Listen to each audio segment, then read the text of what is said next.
Good evening, students, ladies and gentlemen. Today, Asian Law College, under the Asian Education Group, brings to you from our legal lecture series yet another tall personality in conversation. This initiative from Asian Education Group aims at developing successful legal careers built on having the right skills. For this, AEG Legal Lecture Series invites professionals from the upper echelons of the legal arena, requesting them to share their experiences which inspire and guide students towards innovative thinking, attention to detail, perseverance, and attributes for becoming effective and skilled legal professionals.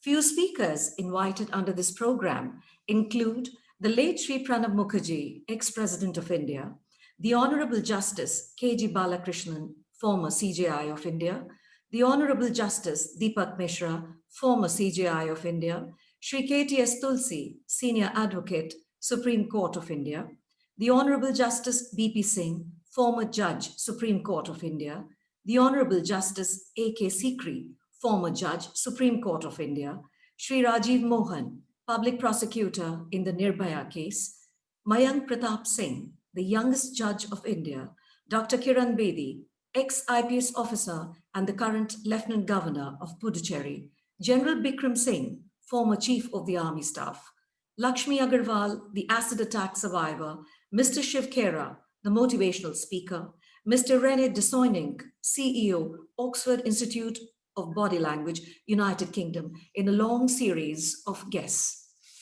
On behalf of Asian Education Group, I welcome you all to this webinar, The Future of Real Estate in India, in conversation with Ms. Parveen Mehtani, the Chief Legal Officer of Mahindra Lifespace Developers Ltd.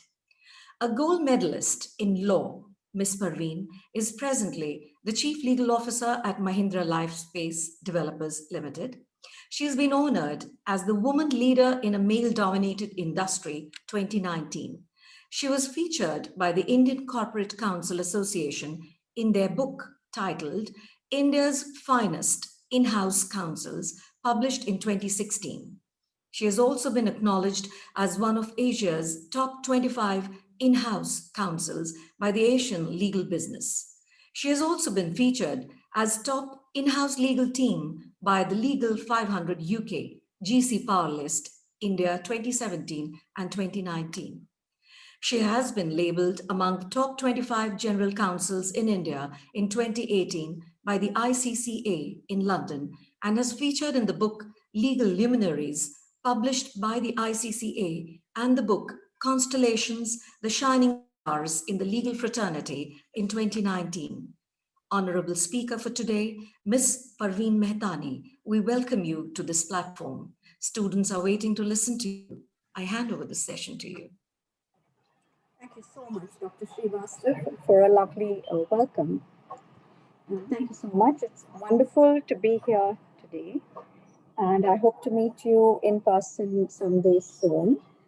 The future of real estate is the topic for today. To start with that, over 66% of all cases in India are property-related litigation. We are a country where there is no social security, and Indians practically spend most of their income to buy homes across either home loans, various EMIs that are paid. There are several businesses that form and are an integral part of real estate. It is also one of the major sources of employment.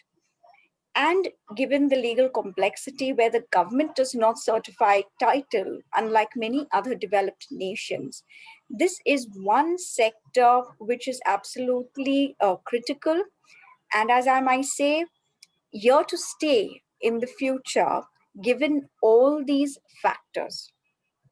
With that said, the government has been taking several changes and continues to make changes to the real estate laws. There was this entire perception, and probably, if I may say rightly so, where there was a lot of lack of transparency given the ticket sizes and the amounts of monies that were really involved. So when in 2017, the Real Estate Regulation Act was notified, it was actually a welcome change for a lot of developers which were primarily compliant, because the act tried to establish the authority for regulation and promotion of the real estate sector to bring in transparency in the projects. It's also there to protect the interest of the consumers and establish a kind of an adjudicating mechanism for speedy dispute redressal. So while on one hand we may say there were real estate laws already prevailing in each state, if we take the Maharashtra Ownership of Flats Act or the Haryana Apartment Act or the Karnataka Ownership Flats Act, what this legislation did is actually twofold. It brought in transparency where every stage of the project, right from when you're making a decision to purchase to the progress of the construction, through the monitoring of the use of the funds, is through a transparent website of the government. This itself is a radical change if you look at it from any legislative perspective, where an entire project is on a government website to be viewed. It's a major shift in the Indian context in the way legislations function across any sector. This is also a sector which you must understand is very sensitive to change, because for the very fact that this is not a product like a phone where you go to a store and you buy it and you see it. This is one product where you see probably the site in a demolished state because the excavation hasn't started. You will probably see only a sample flat and then get delivery of the product 4 or 5 years hence. Therefore, there is a lot of anxiety that needs to be addressed in this sector because they do not see the project for a long time. This is also a platform where there is enough information available for developers, promoters about them, their past track record. That is what the entire change which has been taking place. And if you have been following some of the judicial proceedings from 2017, when the act was notified, to now, there have been a lot of substantial changes through the possible loopholes which have been there, through which there have been a lot of clarificatory circulars and judgments, both to address that and continue to provide speedy either redressal to the consumers or bring about increased transparency. There are exemptions to start with. So therefore, really small projects where the land is less than 500 square meters is exempted from it. Or if you're constructing a small project where the apartments are less than 8 in size, they're also exempted. Or if you're simply doing a renovation, repair, or redevelopment, which does not involve any marketing or sale of units. But it has brought out several positive changes also in the sector, where one substantial change that you should be aware of is that every project gets developed in phases. All the earlier legislations did not factor that as part of the statute. And as a result, when the first portion and the first phase, if you can call it, was developed, when there is subsequent development taking place, there were injunctions being sought to be created because there was change in plan, a view being affected, etc. And there are plethora of judgments on that where developers have been at loss, where further development has been restricted due to this. So RERA does bring about and permits the phase-wise registration, because it is not possible when you're constructing 100 acres, 300 acres to launch a project all at the same time, and there should be certain flexibility that is permissible. There are parameters, of course, that a developer is required to follow, but that's what it is. The second major change which has sought to be made and is very good is the transparency in the end use of the funds. The typical issue that was there in all real estate projects was that amounts would be collected from a consumer, but there was no visibility on those same amounts being utilized for actual construction. So what RERA has tried to do is, there is a project account, which is the RERA escrow account. The amounts which are received from the customer mandatorily have to be deposited into that account first, which is the account which is registered with the authority. So the consumer knows he has to pay it into that account, and withdrawals from that account are only permissible when there are 3 certificates which are submitted, which is the CA certificate, the architect certificate, and the engineer certificate.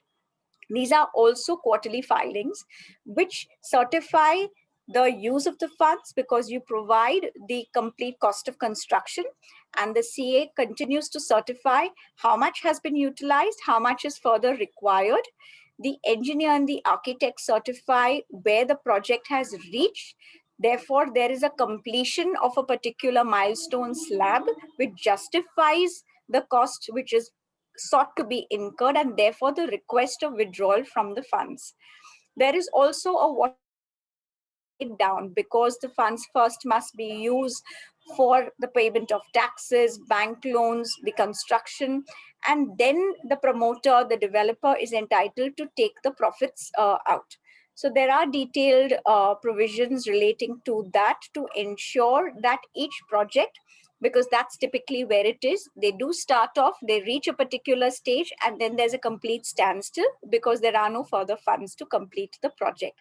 So this is one area which is sought to be corrected by the legislation. The other one, which there was the DLF Bel Air judgment, which you might have heard of, which brought about a lot of changes, where there were a lot of one-sided contracts being executed, which were onerous. And those were all struck down, and in fact, a heavy penalty was levied for that particular in that particular judgment. Of course, it's still challenged and it continues. But when RERA was notified, it took care of certain observations which were made by the courts there. One such is the interest rate, where there's parity at interest. At the interest that you charge the consumer is the same interest rate in which you have to pay them in case of compensation for default, and therefore it is specified. So it is an SBLR plus a 2%. In the current market scenario, it ranges around 9.5%. So if the customer delays, you are entitled to charge that. But if you delay the project, the customer either has a right to exit the project with that interest compensation payout, or can take possession and still demand the interest for the delayed compensation. That is the other parity which is sought to be brought through this legislation. The other area which is a major shift is that the authority, either on a complaint or even suo moto, has a right to revoke the registration of the project. So if you're in default or in violation of the term of the approvals, or in fact there are provisions which are relating to unfair trade practice or irregularities.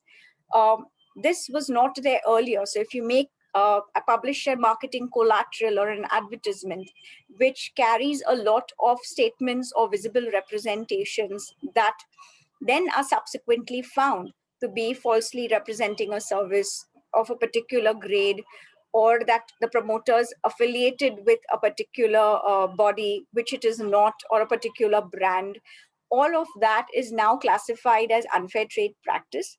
And it can actually lead to revocation of the registration itself. So when the RERA registration is revoked, you have no right over that project. You cannot collect funds because the account is frozen, and you can no longer sell the inventory which is there. So what the legislation has done is it has given teeth to the authorities to act on it. What really probably didn't work in the earlier scenario with the earlier legislations is there was no real deterrent, not enough penalty, which created that fear and deterrent to be compliant. That, of course, does not apply to a lot of developers who are already compliant because of their brand value, but the legislation is meant for the mass of the other developers which were not compliant and force them to be compliant. So what happens as a result when we speak of the future of real estate, that is where the entire transition is taking place, where either you become compliant or you group up with a company which can afford that level of compliance, so that there is a trust which is built amongst the consumers when they are investing in the property. There are a lot of other provisions which are introduced. The other segment of people that remained unregulated were the real estate brokers or the real estate agents. There was never any formal licensing requirement that ever existed. And therefore, if you have used the facilities of a real estate broker, a channel partner, real estate agent, whatever nomenclature you call them, you really had no recourse to them if they had misled you into making a purchase decision. So now a real estate agent is required to be registered in the state in which he wishes to market any particular project, and his license can be revoked for misrepresentation and fraud. And those details get uploaded on the website so that real estate agent can actually be blacklisted, and those details of the blacklisted real estate agent would be available. That again brings in a lot of transparency, trust, credibility building, which is required on the part of the real estate, because the real estate agents were highly unregulated before. That's the other area. I think from a corporate point of view, a lot of changes, I'd say, to make the legislation technology savvy, if we can call it, because that is really where the future is. So all the filings, all the compliances, everything is now online. Unlike the earlier era where, first of all, for real estate, there was no compliance that needed to be filed online for the project. There were compliances which were relating to a project which is under construction under different legislation, say the Building Construction Workers Act, etc., but not for the real estate project as a whole. So while on one end, it is brought in compliances which have to be done on a quarterly and an annual basis. There are several of those. It is online. So you file it online, your status of your compliance is visible online. So it has built a platform which is technology driven enough for it to support that kind of data on a pan-India basis to be viewable to everybody. So you can imagine the kind of IT work that has gone into to make this future preparedness for a sector which was never governed in this manner before. So that's a major shift. It will continue to take place because it is still, after 3 years, still a new area for the authorities as well as for the developers. So that's where really it is at. There are a lot of other kind of changes which have been made, where the period of structural defects is now 5 years. In fact, in Maharashtra, there are circulars where defects go up to 10 years. And not only the developer, the architect, the engineer, the subcontractor, everybody is sought to be liable and accountable. So that is really where it is at. The newer provisions which have been brought in is insurance. While today there isn't any insurance company which certifies title and provides insurance for the title, that is yet to come. But the Act has been forward-looking, looking at what other countries are at, and made provisions that a developer can take title insurance for the project, and then subsequently it could pass that on to the society or the association which is really formed, or it could be there even for the banks which are providing project finance basis or certain representation on title.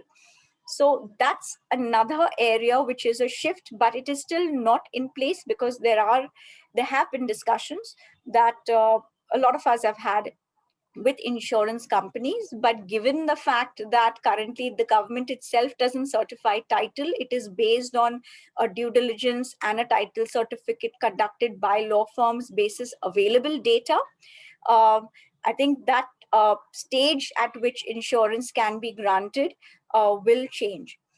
What is helping is, if you have been reading a lot of the newspaper articles for this sector, is the digitization, where a lot of the land records in different states, which are at different stages, I would say in the south it's particularly more advanced than it is in the west and the north of India, where the land records at the government level are being digitized. So therefore, you can really conduct a search online. In fact, last week itself, there's been an article where if you have a digital signed copy of land records, that is also good, and you do not need a physical copy to be obtained from the authority. So if that is the level of technology that the government records migrate to, then obviously the the corporate, the insurance companies do draw comfort, because the ability to certify title, the quality keeps on increasing, and the readiness and the assuredness in which you can really certify title is of a particular grade and quality. That's where the real migration is taking place. The other areas where there is a shift taking place is the labor codes. You would be aware that there are different legislation for Payment of Gratuity Act, the Workmen's Compensation Act, Equal Remuneration Act.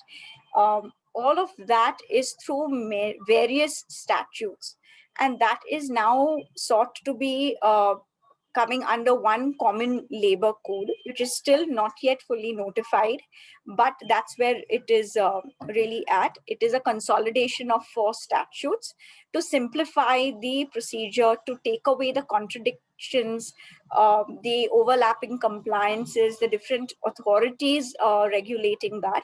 That's what it is meant to really address. So when we talk of real estate, it is not just RERA. Actually, all legislations in a way are impacted. You have tax provisions. I just spoke about the labor codes, all of them, whether the Workmen's Compensation Act, the Interstate Migrant Workers Act, the Contract Labor Regulation Act. All of them are interrelated, because the real estate sector employs that many people. You have everybody contributing, whether it is your cement, your steel, right down to your tap, your finishing materials. Everything is regulated by a statute. Intellectual property is also an area where real estate is impacted, and therefore there have been changes to ensure. And in fact, I just did a conference where a lot of people were not aware that patents are applicable even to to a real estate sector, because you can patent the architectural design, your drawing, your building plans, and that's possible. So those design patents is what was being discussed. So that's where the shift is really happening, where it is global, in as much not as much in India. But when we look at our counterparts elsewhere, and because we work in a global space, these are the kind of changes which are taking place, and then the legislative changes taking place in correlation to where the businesses are adapting and moving forward to. That's where the segment really is. So that's a gist about where the future of real estate in India is. I'm happy to answer any questions that you may have. Yeah, so much more clarity now. I should be saying that. And we have a horde of questions, for you. So let's begin with the first one, which asks you, why did you decide to get into law? What motivated you to enter this profession? Sure. In fact, that's an interesting one, Dr. Srivastav, because I studied designing before I studied law. I come from a family of architects and engineers. And as a teenager, while I was studying designing, I was helping my father with certain litigations and started interacting with lawyers.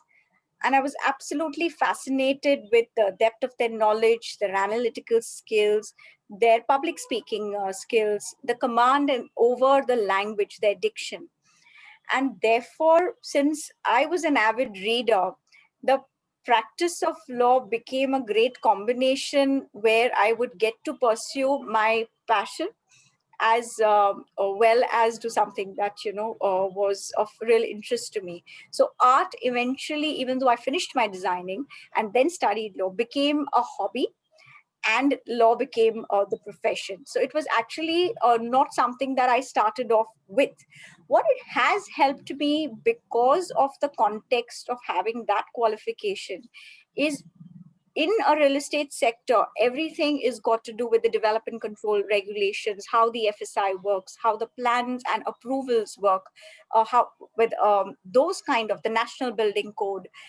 It helps you understand the technical side of it. Therefore, when you're giving legal advice or you're doing a dispute resolution, which is technical in nature, you're able to add value because you understand the language of the architects and engineers. A very apt question coming up now. Having decades of experience working in diverse sectors, how far has it helped you to achieve and sustain success? So I would say the trick is that anybody can really achieve success in a short-term basis. The challenge is actually sustaining it on a continued basis. So I've been in practice for the last 20 years now, and it is always about striking a balance. You have to be strong, but not rude. You have to be kind when you speak, but that cannot be viewed as your weakness. You have to be bold and assertive, but you must be humble at the same time. You have to be timid in the way you conduct yourself, and you cannot be really proud and not arrogant. Now, when you strike a balance between all of that, one is your skill as a lawyer. But as you grow, it's not just your legal skill, it's how you carry people along, it's how you treat people, the inclusion, how you make them also grow in your career, how you treat even when you're negotiating a heavy contract with respect. Do you make your point across, but you're respectful, you're not arrogant. These are all things which eventually give you not just your credibility, but your long-term success over a period of time. A very inquisitive individual here he's put across a number of questions to you at the same time. Your career is an inspiration to many aspiring legal professionals and working women. Who were your mentors that you looked up to? How have they contributed in shaping your career? So as a working mother, I have 2 children. Compartmentalizing my day has been absolutely critical to success. I've always been clear on my non-negotiables and have stuck to it. When you have to be at school, you have to be at school. But when you have to be at work, you got to be there. So the objective is to manage a sustained career as a woman. You got to be productive, and you cannot be bogged down by perceptions. I've also believed that you have to be true to the work, and you don't look for external endorsement to recognize your own value. So to come to the second part of the question on who my mentors were or who I really looked up to, a lot of them. But if I have to name a particular few, I'd start off to say I owe my drafting skills, my negotiating skills, the structured thought process in how you either draft or how you present your arguments to Mr. Nishid Desai, with his law firm Nishid Desai Associates. Very meticulous. I'd say he took the effort to even explain diagrammatically why he was advising in a particular way during a client meeting. The next person I would owe a lot of credit to is Mr. Fali Nariman. When I've had conferences with him on several matters, I actually learned the value of thorough preparation from him, the extensive research. And the other incredible thing about him was that you realize that the more you achieve success, and he is at that stature of extreme success, you have to guide people and carry people along the path of success. The other person is Mr. Janak Dwarkadas. If you hear him speak, his court craft, his persuasiveness, that's an inspiration in which you learn how to formulate litigation strategy. In fact, I've used those skills even for negotiating large contracts. And lastly, I would say Mr. Darius Kambata for his conduct, his deep knowledge, extremely well read. And what he would constantly say is that we have a duty as lawyers to do what is right. And the only objective is not winning for your client. So you have to, as a duty to your profession, first think of what you're doing is right or not. The other thing that he always stressed on was to speak with humility and to guide future generations at the same time. And that is how they would conduct themselves in their conferences. These are the people that I would say I look up to. There are a lot more, but I cannot name all of them on this session, but primarily these are my mentors. We have a student waiting in the wings. He's got a question for you. Ayush Mishra, are you there with us? Good evening, ma'am. Good evening. Ma'am, I want to ask you a question. Ma'am, being a law student, how can we start our career in real estate sector? Please guide. Yes, Ayush, it's a good question. I would say to start off, when you're studying, try and do your internships either with law firms which specialize in real estate, or try and work with a real estate company. I would recommend as a first preference, work with law firms for two reasons. One is that law firms work on multiple mandates at the same time. And at that first 5-7 years of your career, you must go through that grind of working that many hours, that many number of matters, sitting through client negotiations, attending to litigation at the same time. It is important to know your litigation as well as your non-litigation skills both. You can't draft a good contract without understanding how judgments over a period of time really are, how judges really view each particular clause, the interpretation of it. So that's where you really need to look at. Apart from just real estate companies, there are also private equity firms which look at real estate portfolios. These are also good places to start off and work because they do good work. Thank you so much, ma'am. You're welcome. Thank you so much. An extremely satisfied boy today. He's put a direct question to you.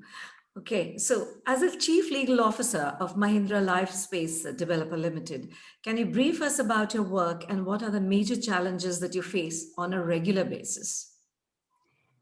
Yes, so Mahindra Lifespaces is one of the leading real estate companies. It is a group company of the Mahindra group of companies. There are residential, commercial, SEZs all across India.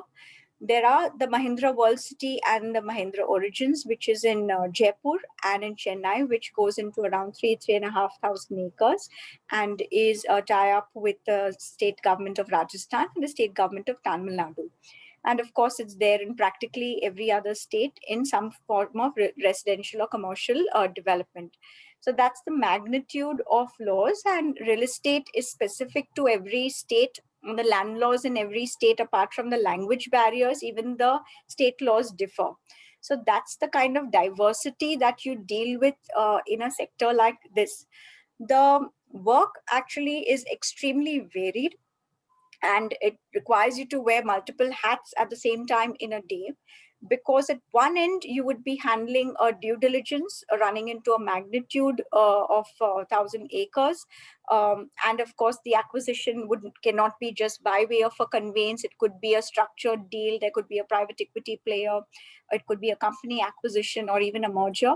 So that is the complexity in which an acquisition really takes place. You do have a lot of joint development agreements, joint ventures that take place because you have multiple parties developing depending on the magnitude of the investment required. And therefore, that's the entire volume of work which is there on the acquisition side. Like any other company, there is always litigation. So it requires to manage litigation, and litigation is not always real estate related, because it could be tax litigation, it could be provident fund gratuity related. It is any litigation of the company that is required to be handled. And of course, there are law firms and councils to support it. But a lot of companies now have in-house consultants that are retained or which appear on matters, and therefore you don't really need to outsource it. So over a period of time, where the perception was that you move in-house when you want to be not an active practice of law, that itself as a mindset has changed over a period of time, at least over the last 20 years that I've seen when I started out, where corporate real estate, corporate legal teams actually function as mini law firms in themselves. So in my case, Mahindra Lifespace itself is a team of around 12 to 15 lawyers. If you take the Mahindra group in itself, it ranges close to around 300 to 350 lawyers. So that's the volume of work being done in-house now compared to how it used to be earlier. So there are a lot of options, I would say, for young lawyers like yourself to really choose between a law firm practice to a counsel practice to even an in-house role, because that's the variety of work that you really do. Apart from that, you do deal with government bodies. So there are regulatory related issues, administrative proceedings, compliances, etc., which need to be dealt with.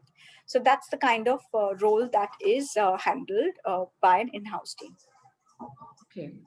And what about the challenges that you face on a regular basis? It's about wearing multiple hats at the same time. We do have a robust team which specializes in many areas, and people are recruited for their expertise. So we have people who deal only with the acquisitions because that is a whole-time activity. We do only contract drafting because they're procurement contracts, they're service contracts, marketing contracts. There are advertisements which need to be approved as per the Real Estate Act on a daily basis. So we manage that. The litigation strategy itself is different. And of course, we work with law firms and counsels because at times the stakes are really high or the filings are really there. We're in multiple locations because you could be in the High Court or the Supreme Court in the NCLT, all of them at the same time. So we wear that. What is some of the major challenges that you really face is that when you are with a law firm, you can really mark up a document and write client to confirm and send it to them. What really happens and the challenge that you face in-house is that you are the client. That means you have to understand not just the law, but you have to invest a lot of time understanding the business issue in itself, because you have to finalize that draft or revert back to the law firm to be able for the counsel to settle the draft in that manner. So that's the challenge we face. The other challenge is the data. So for example, I had to do an international arbitration where we were served a notice of termination by the other side, and we had to file the Section 9 petition, which is the petition under the Arbitration Act for interim relief, the very next day to obtain a stay on that notice of termination. But the documents are located in another country, and the volume of that documents ran into close to 15,000 pages. So not in a position to even scan. Therefore, you're relying on coordination of a call, which goes on for 12 hours, just so that somebody is reading it, you're evaluating whether it's required, not required, and then only filtering 15,000 documents down into probably just 30 documents, which got annexed to be filed, settled by a counsel at 7 in the morning, and be ready for filing at 9 o'clock for mentioning it at a 11 o'clock hearing. That's the kind of challenge that you face because the buck stops at you. and your managing director or your CFO, in whatever format you are, is actually counting on you to get the job done. So that's where the daily challenge lies. Yeah, some challenge. Okay, so how has the pandemic impacted the real estate sector in India? And how much does financial stimulus help the sector to revive? So the pandemic, not just for the real estate sector, I think for a lot of the sectors, has just painfully made us aware of the fragility of the supply chain, the healthcare and other critical systems. Now, for a corporate, the supply chain is absolutely critical because the parts, as we speak, for developing a real estate project, the supply of goods, materials, or even the services are from different regions. You're probably sourcing from China or from other regions, and that completely stops. So if I give you a very simple example, I cannot start in a building my interior finishing work till the windows and doors are put up, because it will get damaged by weather or items can start getting stolen. So all of it has to be lockable. So if there is a break in any supply chain, uh, that is the impact that takes place. So the pandemic impacted us on, definitely on the migration of labor, where it was one area which everybody has read about, but in every other sense the supply chains had to be reconstituted. There had to be a lot of brainstorming to see where the material could be rerouted and shifted back, or terminate contracts and have new contracts for, so that the supply of the material continues. Otherwise, the entire construction timeline gets impacted. So while RERA did allow the extension of 6 months, but that's an ad hoc period. There is a lot of larger impact because migration of labor is just one of the issues which is really impacting. It was every other thing which had to be worked out. Now the problem is, if you miss that deadline under RERA, there is a very heavy penalty which is imposed when you delay the possession to the customers. So that's what the impact has been. So there has been a financial stimulus, but that's more in the affordable housing segment. It's not for the mid premium or the premium segment that the financial stimulus is really available. So a lot of it has been funding from past profits, or because there is a healthy balance sheet to sustain through it. But what it has really taught us is to really prepare for the unknown, the unpredictable, the improbable circumstances, and which have had significant consequences. So, leading from that question, how do you look at the future of real estate in the post COVID-19 world? It's actually quite similar to where we really are, because the changes are being seen on a daily basis. We are making those changes and adapting to where we really are. So uh, the entire sector has had a reset, where there, of course, are representations to government to provide for reasonable extensions. The financial stimulus, as you mentioned, is really not really playing a part, because it's only for the affordable housing. The legislative change is what we're really banking on to support any kind of future sustainability. The real estate sector, I think year on year in the budgets, we've been hoping that it be classified as an industry so that we can get other benefits, but that has not been coming through. That's some other area that really needs to be looked at to make it a sector that can continue in the long term. Uh, Today, the era of digital revolution has put technology and its use at the forefront. And in this context, how do you see the legal compliance framework changing with the emergence of artificial intelligence? Yes, I think the pandemic made us realize the importance of digitization, and there's been an extreme acceleration in the digitization.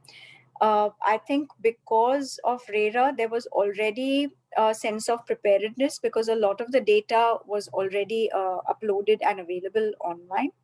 Litigation management is one area where there is an increased digitization and use of it, because you're able to map not just what your next states are or what you really need to do, but when you're making management presentation or presentations to board of directors, you really can understand from a business point of view where the litigation really lies. Is it statutory? Is it consumer? You're able to segregate it into simple pie charts, bar graphs, which in the absence of technology, it was really not possible. You would have to probably do it manually on an Excel sheet. And with that volume of litigation, it's really not possible. So litigation management tools, which are available, are very advanced now, which helps you not only retain the data, because the litigation has a long life cycle, not only helps you track it so that you're not people dependent, it is more process driven. The other area is, of course, project and corporate compliance, because the legislation requires that level of compliance. It is not possible, again, to manually do it. And therefore, the technology helps you to keep up with that level of compliance. Research tools were always there, but as we go along, I find a lot of the research tools are very advanced in the features that they offer. So the time period which is really taken to find a particular judgment, etc., has substantially reduced. And of course, we've all gone through the virtual hearings which are taking place, where even judges and senior counsels, which were averse to reading online prints, are now, willing to read all the data and the pleadings on an online and then make the arguments. So that is the entire shift that we're seeing, not just for the sector, I think across all sectors as far as law is concerned. Okay. So, what is the best piece of advice you've received in your legal career? Someone is waiting for a cue, from your answer here, I feel. Okay. I'd say it was very simply put, which worked a long way, where you must always work to create a career leverage. And I'll explain what is a career leverage in a legal context. So if you want control over your career, you've got to have some kind of leverage. So what really creates that leverage about you in today's profession? Uh, if it is about being an expert in a specific practice area, or you have a powerful personal brand that you have created, or you're working with well-branded employers, you have to create that top flight reputation for yourself and be an all-round likable personality. So when you create that leverage for yourself, that's what's really relegating you to a reactive career path, which really differentiates and distinguishes you from anybody else in your peer. So that requires you to keep your finger on the pulse of the market. You understand where the business is really headed, what are the recent changes, what are the recent judgments. When you have that, you create a leverage for yourself. So the only way to sustain yourself, which was one of the earlier questions that you asked me, is to create a career leverage as you go along, where you're not just working in a myopic manner on the legal work that you're doing, but you're building your credibility, you're building your personal brand at the same time. Okay. A message for our students, Ms. Parveen. Well, a lot of messages that I'd love to give. There are certain things that I'd leave, this session with, where I'd say it's to be a successful lawyer, you have to do a great job every single time, every single day. Let your client down. That is requires you to have a daily discipline, and that's all that is really required. It's what you do daily which will make you that success that you really want to achieve. So Andy Warhol, who's actually a painter, he had said that in the future everyone will be famous for 15 minutes. So what is he was really trying to communicate? That in today's world, we can have a transient high performance, but to have that sustained performance, you must be disciplined about what you do on a daily basis. So whether you're studying or even when you're doing an internship. I would say look at an internship as actually your audition to a future job, because you are watching, and the employer might actually offer you a job basis on how you even do an internship. I have seen a lot of interns who take that internship after they get it very lightly, because they know at the end of that period they're going to get a letter or a certificate in any case. So they probably come in late to work, they leave early, I have a party to attend. I have seen that. But look at the impact that you have created about the perception of the discipline that you have in your life, the priority that you're giving your profession. That is the image that you need to build and maintain. We're indeed grateful that you accepted our invitation and could find time for us from your busy schedule. Students look forward to such opportunities and are immensely motivated when they get direct answers to their questions from experienced luminaries like you. On behalf of Asian Law College, as a token of our appreciation, we would like to present a memento to you. It was an invigorating session with several takeaways for our students, including a peep into the future of real estate in the post-COVID-19 world. We look forward to several such interactions with you in the future. Thank you so much for being here. Thank you so much for having me there. It was lovely seeing you. Same here.